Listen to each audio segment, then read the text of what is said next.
उस माशरे की बेहिसी तो देखो। बेटी जान होती है बाप की, बेटी रौनक होती है घर की। एक आदमी के 11 बेटे हैं तो मुझे एक दफा कहने लगा दुआ करें अल्लाह मुझे बेटी भी दे। तो मैंने कहा 11 बेटे हैं, कहते मेरी तो मंजिल रोना भी किसी नहीं, बेटे तो नहीं ये काम करते, दुआ करें अल्लाह बेटी दे, मेरी चारपाई के पास तो कोई बैठे।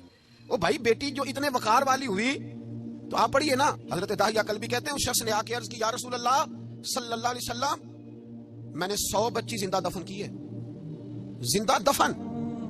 और कहते हैं मेरी अपनी बेटी, मैं सफर पे था तिजारत पे, तो मेरे पीछे से मेरे घर में बेटी हो गई, मेरी बीवी ने अपने मेके जाके छुपा दी,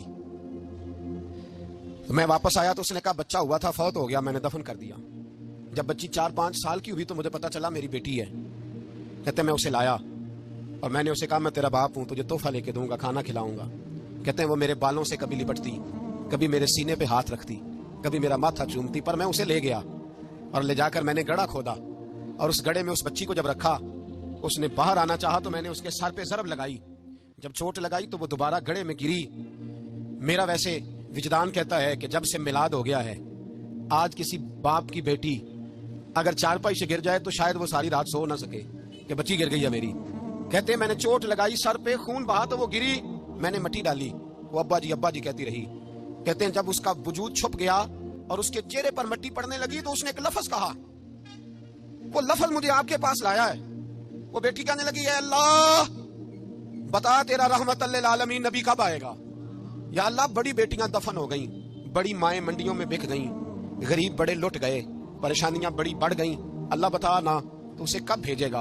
अब कितनी देर है, अंधेरा बड़ा गहरा हो गया, अब नहीं जिया जाता, अब नहीं सहा जाता, अल्लाह तू कब भेजेगा।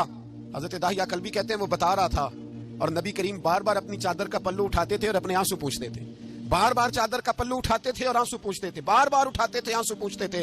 हजरत दाहिया कल्बी कहते हैं हुजूर ने पूछा तेरी जुर्रत कैसे हुई, तो हौसला कहां से लाया। उसने कहा महबूबा पता नहीं, लेकिन कुर्बान जाऊं या रसूल अल्लाह सल्लल्लाहु अलैहि वसल्लम मैंने आज सवेरे आपके किसी सहाबी को ये कहते सुना है कि वमा अरसलनाका इल्ला रहमतल लिल आलमीन, तो वो ये रहमतल लिल आलमीन के लफ्ज हैं, ये तो मैंने अपनी मरती हुई बेटी से सुने थे। तो आज जब मैंने उसकी जुबान से सुने तो मैंने कहा तू उन्हें जानता है। कहा जानता हूं। कहा मुझे भी ले चल।